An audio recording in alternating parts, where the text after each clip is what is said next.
On stage or best leading actress అవార్డుని అందుకోబోతున్నటువంటి ఈరోజు గర్ల్ ఫ్రెండ్ సినిమాకి గాను ఈ అవార్డుని అందుకుంటూ ఉన్నారు. ఆవిడ సిల్వర్ మొమెంటోతో పాటు 10 లక్షల రూపాయల నగదు బహుమతిని అలాగే ప్రశంసా పత్రాన్ని అందుకుంటున్నారు. కంగ్రాచులేషన్స్.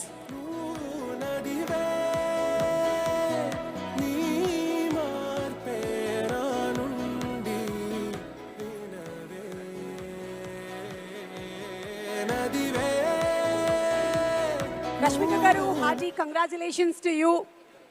పెళ్ళయిన తర్వాత తొలి ఉగాది, తొలి పండగ, తొలి అవార్డు మన Telangana Gaddar film awards. CM గారు ఇప్పుడే చెప్పారు వారి ఊరి కోడలు. సో రష్మిక గారు